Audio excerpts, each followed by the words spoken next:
A sequência de acendimento dos LED indica o sentido do movimento. Em alguns pontos perigosos das estradas existem indicadores luminosos que nos indicam para onde devemos dirigir o veículo. Nestes indicadores, a luz dá a sensação de movimento, deslocando-se desde o princípio ao fim. O circuito que veremos agora permitirá realizar um deslocamento dos LED similar aos destes indicadores. O circuito. Ao estudar o esquema observamos que as duas portas inversoras, o 1 e o 1F, se utilizam para construir um oscilador, cuja frequência se ajusta com P1.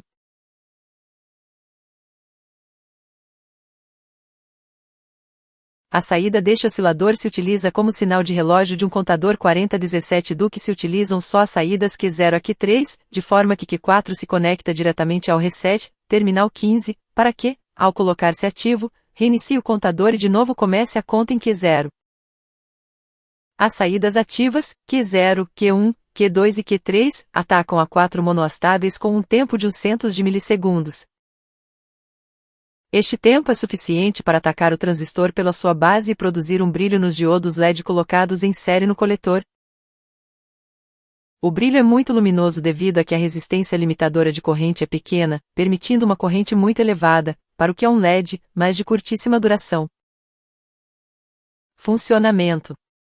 Com a alimentação conectada, o circuito oscilará, começando o 4017 a ativar as suas saídas de forma contígua e seguindo a sequência antes indicada. A velocidade de deslocamento dos LED iluminados é muito importante, pois se esta é muito elevada, irão se acendendo um depois do outro, ocultando e sem que quase se possa perceber o desejado efeito do deslocamento do LED iluminado.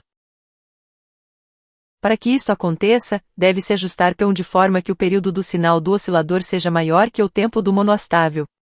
Quanto menor seja a frequência do oscilador, o movimento parecerá mais lento, mas não se conseguirá o efeito desejado.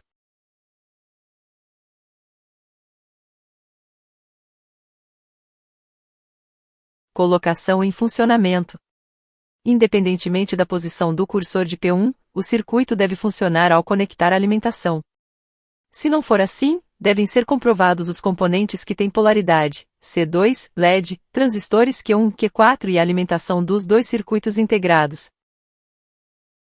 Uma vez comprovados os mesmos, revise todas as conexões se, por acaso, você esqueceu ou colocou alguma errada.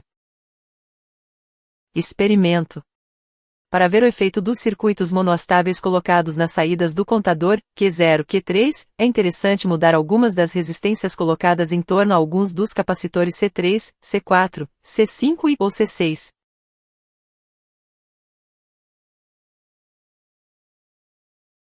Pode-se, por exemplo, aumentar R5 e R9, depois R4 e R8, e veremos como o LED permanece mais tempo aceso.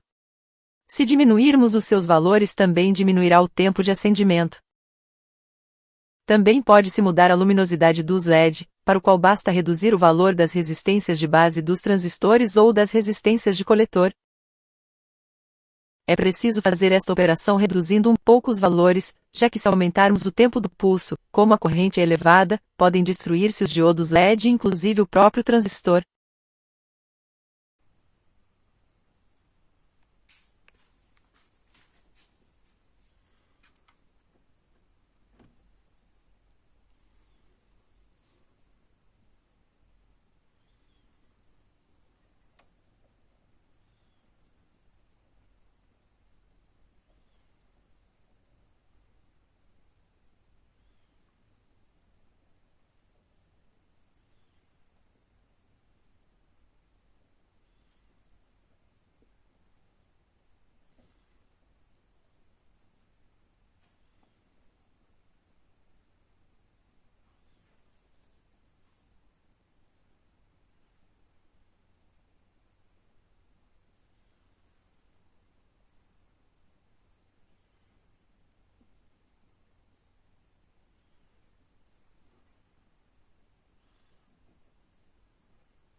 Nunca desista.